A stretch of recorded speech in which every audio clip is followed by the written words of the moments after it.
Welcome to All Things Retreat podcast. I'm Holly Porter, your host and CEO of Retreat R&R. With over 25 years of experience in designing transformative retreats, I'm here to share insights and inspiration to help you create extraordinary experiences. Whether you're a pro or just starting out, you'll find valuable ideas here. Enjoy the ride. Let's dive in.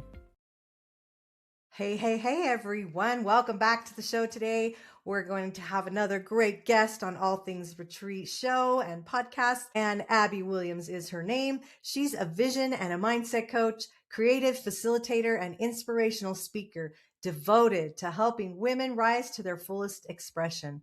She's the creator of the Radiant Leader Method and the founder of Women's Wellness Retreats Worldwide, including the Sellout Retreat Summit, where retreat leaders from around the world gather to grow, collaborate, and lead with greater alignment and impact.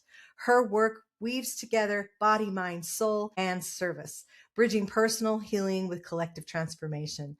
As a founder and executive director of Friends of Lantern Hill, she developed and leads education and community development initiatives in Mexico, embodying her belief that transformation within creates transformation in the world. Welcome to the show, Abby. Thank you. I'm excited to be here. So what else that we didn't read can you tell us about Abby? Abby is kind of wild. I always was one of those people who didn't know at the time that I was sort of following intuition or my calling. I always knew that I wanted to make a difference. I always felt very passionate about traveling, and I was like this little caged bird in a small town. I grew up in Pennsylvania in a small town, and I always knew that I needed to go and travel and experience the world. And I was always turned on by like making a difference and, Martin Luther King Jr. And when I studied in social studies, Gandhi and all these people that really empowered other people to kind of change the world. So I was like this young woman who really wanted to change the world. And I went to Nicaragua at 19. And that sort of really shifted my life. And I knew after that I needed to learn Spanish and I needed to live in Latin America and I needed to travel more. And that sort of set the rest of it off that was a few years ago, 30 years ago. That's okay. We're young at heart. That's what matters, right?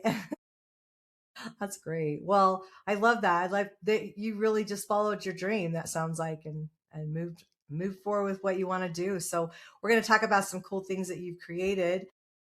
One thing was Sellout Retreat Summit.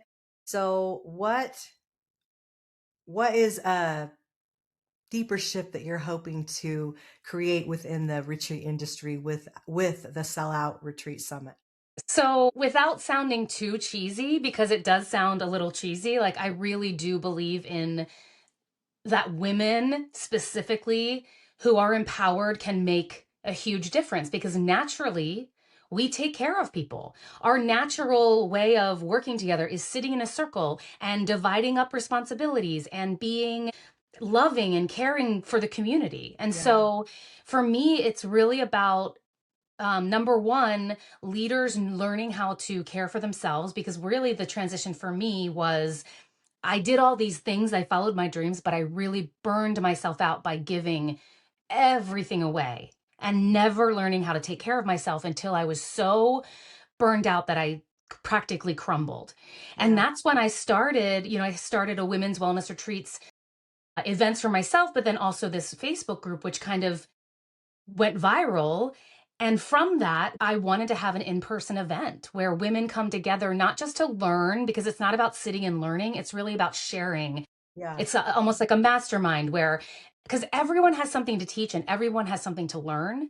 Yeah. So it's really about women coming together to collaborate, to grow, to feel empowered, and finding like the right person or the right venue or the right thing for their next level and how they're going to grow.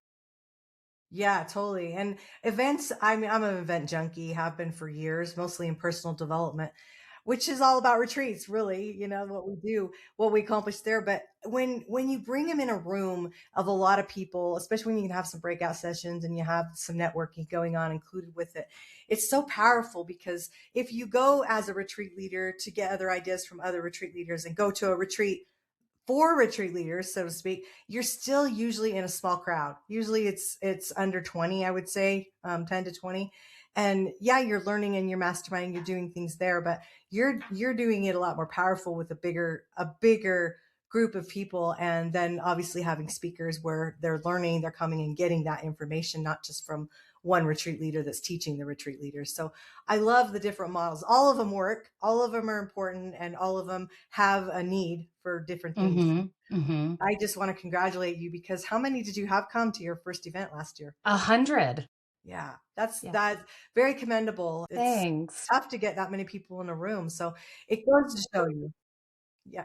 Go I ahead. feel like, it's one of those things where I didn't know, just like everything else in my life, I was like, how am I going to do this? But I'm just going to jump off and pray that the net is Yeah. there. And it really just all the right women came. And so that's Yeah. also about, I want the right type of woman who's wants to Yes. grow and who's not, some people didn't come because they didn't get a speaking spot or they didn't have like the leadership role, but Yeah. we're all leaders in the room. And so Right. some years you might be a speaker and other years you might come, just to collaborate with people. And so I really wanted to make it just more egalitarian. Yeah. Does that make sense? Total, well, to me, total sense. But I almost think, people miss out when they don't come when they're not a speaker. I'm a speaker. I do keynotes and I do things like that all the time. And when I'm in the room at an event, I almost feel less stressed, especially depending on when you're slotted to speak. If it's not until like it's a 3-day event and you're not speaking till the third day, you're kind of stressing the whole time you're there about it. Not even a professional speaker gets a little bit Right. of Of stress, course. You're thinking If you about what care. it is. Yeah. And so to me, it's like you're missing out. And so for them not to come because of that reasoning, it's like, you know what? Sometimes just being in the room, being a fly on the wall, like I say, and listening, and you're going to hone in on some better skills. You're going to learn something. You're going to hear something differently that you might have heard 10 times. But I always say when you're ready to learn, the teacher will show up, the right teacher, right? And you'll understand it, even if you've heard it already. But Mhm. yeah, I think it's great. What do you believe the retreat industry is getting right now? Like where do you feel like it's out of alignment? So a lot of people talk about there are a lot of specific retreat business coaches and retreat coaches and people who teach people how to see their worth, understand that, we don't want to work for free, it's okay to pay yourself. I feel like we need to find the balance there though, because Yeah, I don't want it to be treated like a hobby. I think we do need a system of ideas and rules and ethics so that you're not paying yourself nothing. right, And it's not a hobby and we make it a real business. So I think right. all of those things are important, but I Yeah, also feel like it doesn't necessarily have to be that you're going to make over 6 figures. So some people are like, no, no, no, you should be making 6 figures. You need to do this and do this. And I am growing my business and I'm ready to get there. And I think I can, but I want there to be space for someone who wants to do glamping and still make yeah, money and still make a good living, yeah. but they're not necessarily going to do 5-star resorts. And there's a I niche want for us to that. all be able to come together and respect each other. Yeah, yeah. There's people that are willing to go So to something like that. for sure is understanding our value as women and knowing that this is real business. So being realistic about making good money and allowing ourselves to care for ourselves. And then also having it be it's so diverse. I mean, there's so many types of retreats. So I really would like people to come together and have some sort of integrity. And similar to what you're doing, this idea that we can have sort of some ethical rules and regulations, because I think those are things that are important. Yeah. Okay. So I haven't mentioned on this show what we're doing at all yet. Like Oops. it's so new. So Abby and I have been in conversation because I'm building a leadership council right now. We just created a company called International Retreat Association. So with 2 to 3 million estimated retreat leaders in the world, there's not one association hub that they can belong to that creates professional standards and ethics and values. And we're talking about them and we're having a great events like Abby has to do all that. But there's just not like that hub of it. And so, yeah, I'm super excited about that. We'll be launching some memberships in April and have 100 founders that will be great spot for people to always sit on our website and be a founding member. So yeah, really excited about that. But that's the first drop we've ever said about it, but it's coming You're really welcome. quick. So there you go. Yeah. So I'm totally in alignment with Abby's creating. Definitely the association will be one of the sponsors. Hopefully we'll be speaking. Now I'll put you on the spot. But Yes. yeah, it'll be a great place for us to be. And I think you to be too. Let's chat about that for a minute. Tell me what that's going to look like coming 2026 in September, right?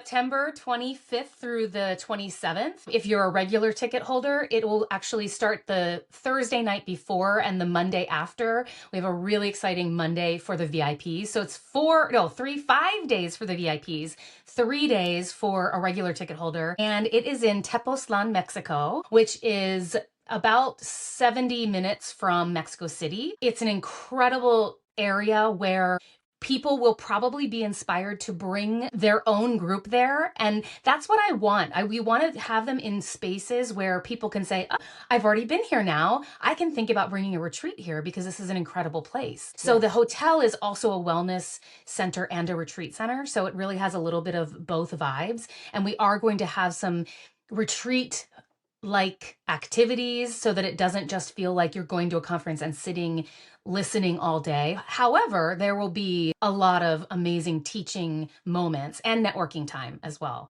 Yeah, I'm loving it. It's going to be amazing. And you better get a ticket because I'm sure you have maxed out a space, right? That you Well, can fill it exactly. out. Our the top number we can have is 200. And so we're hoping for much closer to 200.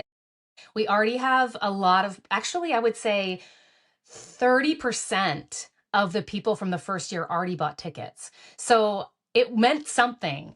The way that women, what it did for them, just being in the room, just listening to these speakers, I mean, it transformed people's lives. So Yeah, it's almost like beyond me, it's like I'm just a vessel. And sometimes I think like, how did that even happen?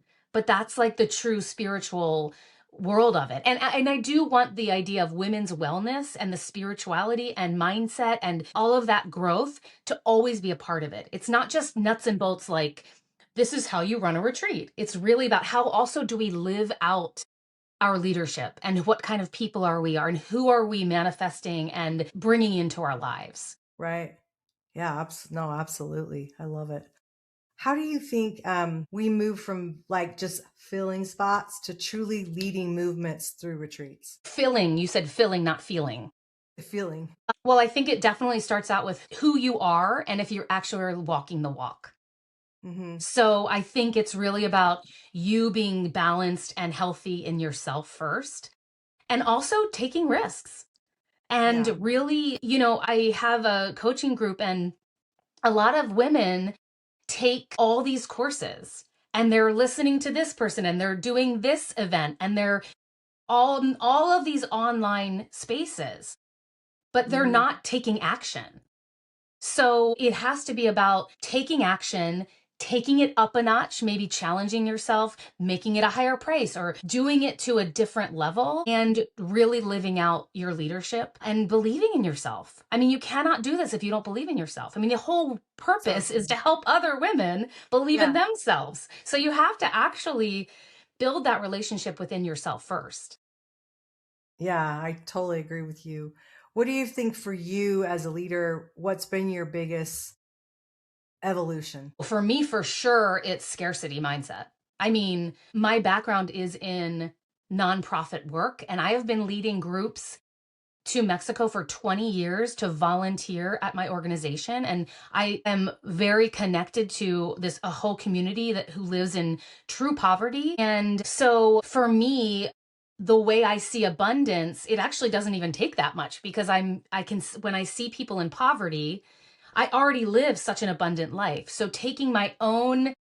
allowing myself to get paid and to, make money and to be, because I'm not necessarily money focused, But I know now that I need money in order to do things. And Yeah. so I've had to work for years to really transition myself into, no, no, no, it's okay, Abby, because I can trust myself that I'm going to be a good steward of Yes. the money that comes my way. Yeah. And I'm not going to just blow it or, but it's scary. And you have to get your nervous system, you have to build it, right? So I'm ready for sure. I've grown. I'm still not where I'd like to be. So I'm definitely working on those things as I continue to lead. Well, and that's what good leaders do. They don't claim to be perfect. They're always looking Exactly. and learning. And if you're learning, you're growing. And if you're not, you're not. So I love that part. What do you think that you have had to soften in order to expand? Perfectionism and overdoing everything Yeah. and doing it all myself. And honestly, having grace with other people and understanding that they are not necessarily going to have the energy and the motivation that I have. So Yeah. working with different personalities and understanding, I spent years feeling like, why is no one working as hard as me, for my nonprofit? And why aren't Yeah. people raising money? Why am I doing all the work? Well, part of it was because I taught them that. I trained them that way because I took it all on myself. So part of it was that, but then there's also this idea that I can do much more when I'm grounded and taking care of myself and just living a healthier life, which is not necessarily like probably similar to you. My natural thing is like, come on, let's go, let's go, let's go, like hustle. But I've really tried to lessen the hustle and really try to be more mindful. Yeah. That doesn't mean that sometimes you don't need to hustle because it's fun Yeah. I and think it that gives you sometimes you have to dopamine. slow down to speed up. Yes. Yeah. This is a woman's question. So if every woman listening stepped up fully into her radiance, what would change in the world? This is perfect for me. I think women should run for office. I think women should be at the United Nations. I think women should be stepping up into CEOs. If we had women billionaires, things would be different. Women, Oh, I believe, are the answer. yeah. I It's believe that women, like ancestral, the way, like that's kind of what I said in the beginning. If we sat in a circle and we said, hey, these are my gifts, what are your gifts? And it's about sharing. A matriarchy would not look like a patriarchy, it would look very different. And I realize it's funny because my husband always jokingly says if I'm a man hater. I'm not a man hater, but I don't less necessarily love patriarchy. It doesn't work for me. And I really believe if we took on some feminine ways of doing things, less people would suffer. That that's doesn't so mean that good. you can't make money. That doesn't mean you can't be successful. You can be, but it might look different than what a patriarchy looks like. Yeah. So for me, like truly, I want to inspire women to take risks Hmm. and to kind of go for it, to be community leaders, to lead movements, and really just kind of step into their power. Yeah. Yes, I agree. Well, you're doing it with your event. I did my part. I ran for political office twice to realize that was not where I wanted to be. That was no way any, no. But wait, that's my past. I got bigger and better things to do that really seem to matter in a better, bigger way. Okay, we're going to do a little rapid fire. Ready? Okay. Just answer whatever comes. There's no right or wrong answer. Top of mind. Okay, mindset or embodiment, which wins every time? Oh, aren't they both? Both. Okay. You One have to habit. have, You can say sorry, both. It's okay. One habit every retreat leader should adopt. relaxing and not overthinking. Radiance, born or cultivated. Both. Retreat magic, more about strategy or energy. Energy, 100%. Fear or faith, which guides more leaders. Faith. One word that describes your leadership style. Radiant. Most underrated skill for leading transformation. Perseverance. Sellout Retreat Summit. What's your proudest moment? Boy, I have chills thinking about it. I standing on the stage and realizing that I did that I brought all those women together, and some of these women are incredible and, much higher level than me. And they came because I asked them, or they came because they wanted to be there. And I knew then that it was much deeper than I'm not really the best person to do an event. I'm the best person to be on the microphone, to host the event, to bring people together. But the nuts and bolts piece is not my strength. So I'm finding the right people that are coming, but it really was about knowing that we are better together. Yeah. And that there are some really incredible women out there that do want to share and help and guide others. Right. Yeah. I love it when it's about completing each other, not competing with each other. Exactly. And there is some competition. Like there's some catty competition out there it feels yucky to me, but there's also so many incredible women. So find the right women and work with them. I mean, nothing can stop us. Yes. I agree. I love it. Well, gosh, we could talk forever, I know, but all of Abby's information is going to be in our show notes for everybody. And I know you've gotten some great tips and tricks, and not tricks. We don't teach tricks here. We just tips that from her. And go check out her event. We'll also link that in the show notes. So check it out. And gosh, thanks for this. And I'm wishing y'all the best. I'm excited that I'm not sure if we'll get to meet in person before September, but we definitely will meet, right? So yes, for sure. Anyway, and I wish all the best, and thank you. I'm gonna send good vibes for 200 women in that room. That's gonna be amazing. Yes. Yeah. Thank you so much for having me. Oh, of course. Well, thanks everyone. We will see you next week on the show, and thanks for joining us today. Bye for now. Thanks for joining us on this episode of All Things Retreat. We hope you're leaving with new ideas, fresh inspiration, and the motivation to take your retreats to the next level. Don't forget to subscribe and leave us a review. It helps us grow and reach more retreat leaders like you. And if you have any questions, topics you'd like us to cover, or just want to say hello, send us an email at info@weretreatrnr.com. Follow us on social media to stay connected and catch all the latest updates. Until next time, remember, great retreats start with great intentions. Let's make them extraordinary, one step at a time. Thinking about hosting a retreat? Before you dive in, let's make sure you're really ready. Grab your free Are You Retreat Ready checklist and find out if you've got everything in place, from your purpose and pricing to your audience and agenda. Don't guess. Get clear. This quick checklist will show you exactly where you stand and what you need to make your retreat a success. Click the link below in the show notes to grab your gift and take the first step toward hosting with confidence.